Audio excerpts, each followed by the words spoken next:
বিসমিল্লাহির রহমানির রহিম। বাংলাদেশ জামাত ইসলামের আলমপুর ইউনিয়ন শাখার উদ্যোগে আয়োজিত আজকের এই নির্বাচনী জনসভার সম্মানিত সভাপতি, নির্বাচনী জনসভার সম্মানিত প্রধান অতিথি, ধামরাট নজিপুর আসনের এমপি পদপ্রার্থী, বাংলাদেশ জামাত ইসলামের নওগাঁ জেলা শাখার সংগ্রামী নায়েবে আমির, কেন্দ্রীয় মজলিসে শুরার অন্যতম সদস্য, সংগ্রামী জননেতা ইঞ্জিনিয়ার এনামুল হোসেন, আজকের এই নির্বাচনী জনসভায় উপস্থিত সংগ্রামী জনতা, আসসালামু আলাইকুম রহমতুল্লাহ। সংগ্রামী ভাইরা আমার, আজকের এই জনসভায় দাঁড়িয়ে গভীর শ্রদ্ধাভরে স্মরণ করছি ৩৬শে জুলাইয়ের যোদ্ধাদেরকে, যাদের শাহাদাত, যাদের জীবনদান, যাদের রক্তের বিনিময়ে নতুনভাবে আমরা স্বাধীনতা অর্জন করেছি। অনেক নেতা এবং কর্মীরা কারাগার থেকে মুক্ত হয়েছে, অনেক নেতৃবৃন্দ বিদেশ থেকে দেশে আসার সুযোগ পেয়েছে এবং যেই ত্রয়োদশ জাতীয় নির্বাচন অনুষ্ঠিত হতে যাচ্ছে সেরকম একটি নির্বাচনের পরিবেশও সৃষ্টি হয়েছে, যেই জুলাই যোদ্ধাদের জীবনদানের মধ্য দিয়ে, রক্তদানের মধ্য দিয়ে আজকে আমি তাদেরকে গভীর শ্রদ্ধাভরে স্মরণ করছি। সংগ্রামী ভাইরা আমার, জুলাই যোদ্ধারা একটি বৈষম্যহীন সমাজের জন্য তারা লড়াই করেছিল, সংগ্রাম করেছিল, যুদ্ধ করেছিল এবং আন্দোলন করেছিল এবং সেই আন্দোলনের মধ্য দিয়ে নতুন বাংলাদেশ, এই নতুন বাংলাদেশে আজকে আমরা মনে করি আর কোনো ট্যাগিংয়ের রাজনীতি চলবে না। ট্যাগিংয়ের রাজনীতি চলতে পারে না, মিথ্যা অপবাদ দিয়ে জুলুম নির্যাতনের রাজনীতি এদেশে আর চলতে পারে না। আমরা দেখেছি বুয়েটের মতো একটি শিক্ষা প্রতিষ্ঠানের মেধাবী ছাত্র আবরার ফাহাদকে ট্যাগিং দিয়ে তাকে পিটিয়ে নির্মমভাবে হত্যা করা হয়েছিল। যখন সে অত্যন্ত আহত অবস্থায়, যখন সে মুমূর্ষু ছিল, সে তার মায়ের সাথে কথা বলতে চেয়েছিল, মায়ের সাথে তাকে কথা বলতে দেওয়া হয় নাই। তৃষ্ণার্ত হয়ে যখন সে পানি পান করতে চেয়েছিল, তখন সেই পাষণ্ডরা তাকে পানি পান করতে দেয় নাই, প্রস্রাব নিয়েছে তার মুখে দিয়েছিল। এইভাবে সেদিন আপনার ফাহাদকে হত্যা করা হয়েছিল। আপনারা জানেন ঢাকায় বিশ্বজিৎকে হত্যা করা হয়েছিল, মুখে দাড়ি ছিল, এই জন্য শিবির হিসাবে তাকে পিটিয়ে হত্যা করা হয়েছিল। পরে জানা গেল সে একজন হিন্দু। এই ট্যাগিং এর রাজনীতি দিয়েছিল ওই ফ্যাসিস্ট প্রধানমন্ত্রী। যখন ঢাকা বিশ্ববিদ্যালয়ের ছাত্র ছাত্রীরা সেই কোটার বিরুদ্ধে মিছিল করেছে, তখন সেই ফ্যাসিস্ট প্রধানমন্ত্রী বলেছিল যে রাজাকারের নাতিপুতি আখ্যা দিয়েছিল এবং রাজাকারের নাতিপুতি আখ্যা দিয়ে তাদের উপরে নির্যাতন করাকে, জুলুম করাকে, গুলি চালানোকে বৈধতা দিয়েছিল। তার পরিণতি কি হয়েছে আপনারা দেখেছেন না? যারা ট্যাগিং এর রাজনীতি করেছে তারা কি আজকে দেশে আছে? তারা দেশ থেকে পালিয়ে যেতে বাধ্য হয়েছে।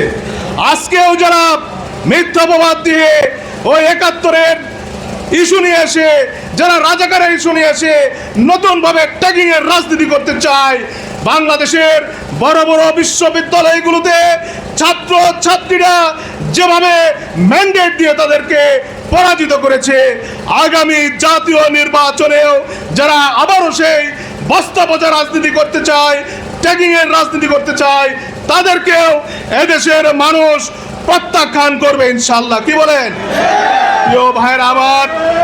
আমরা বলতে চাই বাংলাদেশ জামাত ইসলামী একটি বৈষম্যমুক্ত সমাজ কায়েম করতে চায়, একটি সুখী, সমৃদ্ধশালী, দুর্নীতিমুক্ত, চাঁদাবাজ মুক্ত, দখলবাজ মুক্ত একটি দেশ গড়ে তুলতে চায়। স্বাধীনতার ৫৪ বছরে আজকে আমাদের দেশের সমস্যা কি? আমাদের দেশের উন্নতি কেন হয় নাই? উন্নতির হওয়ার প্রধান কারণ হচ্ছে আমাদের দুর্নীতি।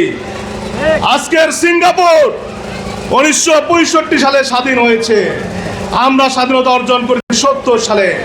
আজকের সিঙ্গাপুর হচ্ছে গোটা দুনিয়ায় একটি ধনী দেশ, একটি সুন্দর দেশ হিসেবে খ্যাতি অর্জন করেছে। কেন বলা হয় সেই দেশ খ্যাতি অর্জন করেছে? এই জন্যই সেখানে কোনো নিয়োগ বাণিজ্য হয় নাই। রাষ্ট্রীয় পদে, প্রতিষ্ঠানের কোনো পদে কোনো নিয়োগ হলে মেধার ভিত্তিতে পরীক্ষার মাধ্যমে যোগ্যতম ব্যক্তিদেরকে নিয়োগ দেওয়া হয়।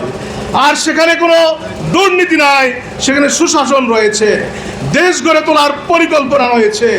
এই তিনটি কারণে আজকের সিঙ্গাপুর অনেক দূর এগিয়ে গিয়েছে। আমরাও যদি দুর্নীতি বন্ধ করতে পারি, আমরা যদি আমাদের দেশে সুশাসনকে নিশ্চিত করতে পারি, আমরা যদি আমাদের দেশে চাঁদাবাজদের থেকে দেশকে মুক্ত করতে পারি, তাহলে এই দেশকেও সামনের দিকে একটি উন্নত সমৃদ্ধশালী দেশ হিসেবে গড়ে তোলা সম্ভব হবে ইনশাআল্লাহ। আজকে বাংলাদেশ জামাত ইসলামী যে আসনগুলিতে নমিনি দিয়েছে, জামাতের প্রার্থীদেরকে দিয়েছে, তারা পরীক্ষিত বাছাইকৃত প্রার্থী। তারা আল্লাহর কাছে জবাবদিহি করার অনুমতি নিয়ে তারা সংগঠন পরিচালনা করে দেশ পরিচালনার জন্য সেভাবে তাদেরকে নিজেদেরকে গড়ে তুলেছে। আমরা দেখতে পাই বাংলাদেশ জামাত ইসলামী সে ধরনের একটি রাষ্ট্র গড়ে তুলতে চায়। খোলাফায়ে রাশিদিনের সময় আমিরুল মোমিনিন ওমর ফারুক রাদিয়াল্লাহু তাআলা বলেছিলেন, ফোরাত নদীর তীরে একটি কুকুর যদি ক্ষুধার্ত অবস্থায় মৃত্যুবরণ করে, আমি ওমর, আমাকে আল্লাহর কাছে জবাবদিহি করতে হবে। বাংলাদেশ জামাত ইসলামী সেই ধরনের দায়িত্বশীল, সেই ধরনের নেতৃত্ব গড়ে তুলেছে এবং তাদেরকে আগামী জাতীয় সংসদ নির্বাচনে প্রার্থী হিসেবে ঘোষণা করেছে।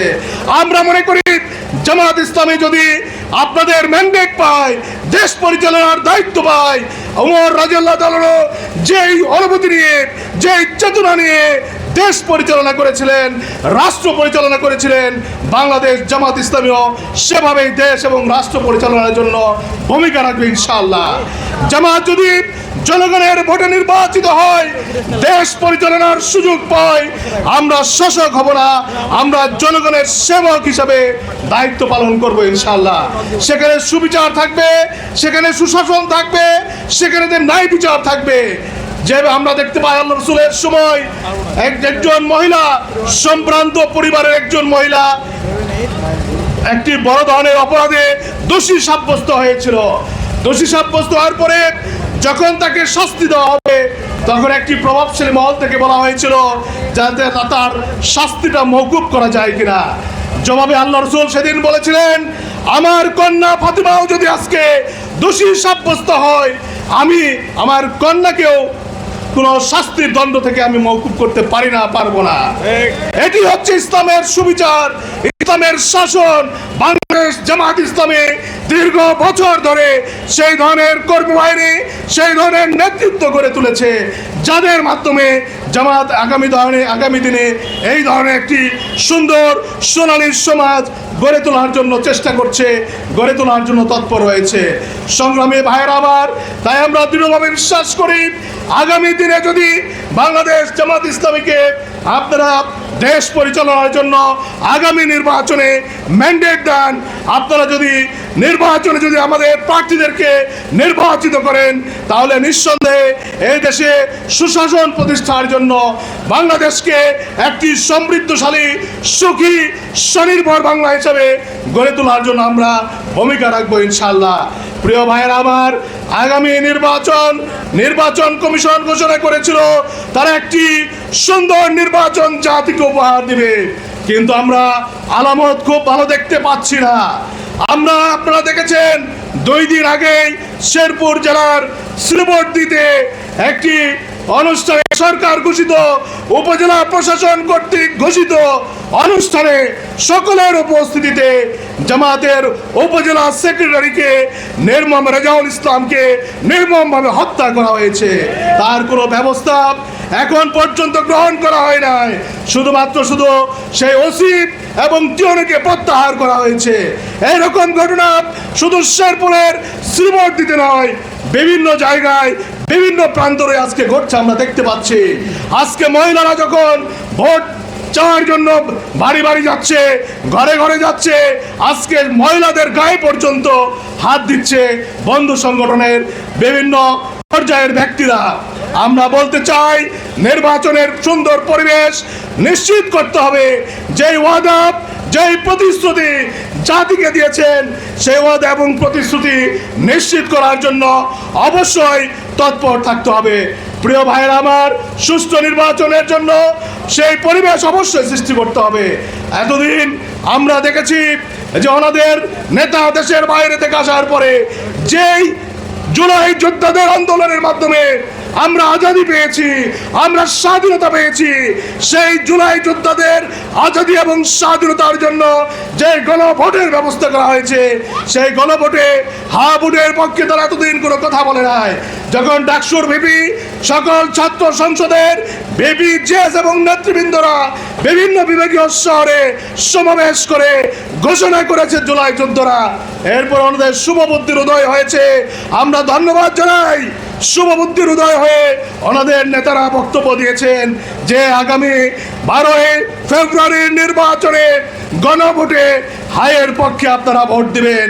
আপনাদের শুভবুদ্ধির জন্য আপনাদের মোবারকবাদ জানাই।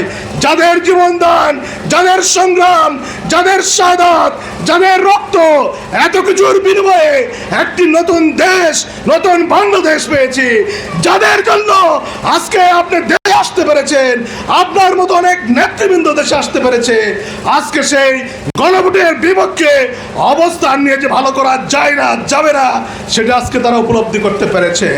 প্রিয় ভাইয়ের আমার, তা আসুন, আগামী নির্বাচন এটি হচ্ছে আমাদের একটি ব্যালট যুদ্ধ।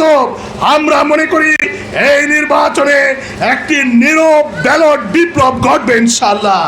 আমরা যেখানেই যাই, বিভিন্ন প্রান্তে আমরা শুনি যে ধামরাট পত্রিতল আমাদের এনামুল ভাই বিপুল ভোটে বিজয়ী হবে ইনশাআল্লাহ।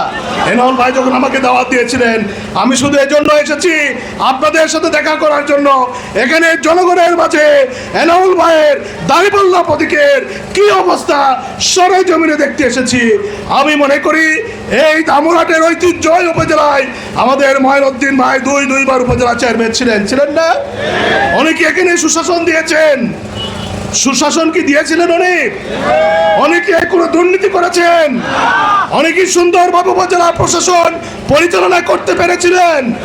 আমরা দৃঢ়ভাবে বিশ্বাস করি মঈন ভাইয়ের মতোই পরীক্ষিত নেতৃত্ব হচ্ছে আমাদের এনামুল ভাই। উনি একসময় জেলা আমিরের দায়িত্ব পালন করেছেন, জেলা একত্রিত হওয়ার পরে এখন জেলার নায়েব আমির হিসেবে দায়িত্ব পালন করছেন। এরকম একজন যোগ্য, পরীক্ষিত, দক্ষ ব্যক্তিকে নির্বাচনে ম্যান্ডেট দিয়ে ধামরাট পত্নীতলাবাসীর সেবা করার সুযোগ দিবেন, এই প্রত্যাশা আপনাদের প্রতি আমরা রাখতে পারি না? আমরা আশা করব নির্বাচনে শুধু জনমত পক্ষে থাকলেই হবে না, আমরা বলতে চাই এই জনমতকে ভোট কেন্দ্রে নিয়ে আসতে হবে এবং ভোট কেন্দ্র পাহারা দিতে হবে, রেজাল্ট হাতে নিয়ে ভোট কেন্দ্র ছাপতে হবে। সেইভাবে আমরা যদি ভূমিকা রাখতে পারি, আমরা যদি সাহসী পদক্ষেপ নিতে পারি, তাহলে আমরা দৃঢ়ভাবে বিশ্বাস করি এই আসনে বাংলাদেশ জামাত ইসলামী 11 দলীয় জোটের মনোনীত প্রার্থী, দাঁড়িপাল্লা প্রতীকের প্রার্থী, আমাদের প্রিয় এবং সম্মানিত সংগ্রামী জননেতা এনামুল হোসেন ভাই বিপুল ভোটে নির্বাচিত হবেন। আসুন আগামী দিনে সেভাবে সকলকে কাজ করার জন্য, মাঠে ময়দানে ভূমিকা রাখার জন্য আহ্বান জানিয়ে সকলকে ধন্যবাদ জানিয়ে শেষ করছি। আল্লাহ হাফেজ।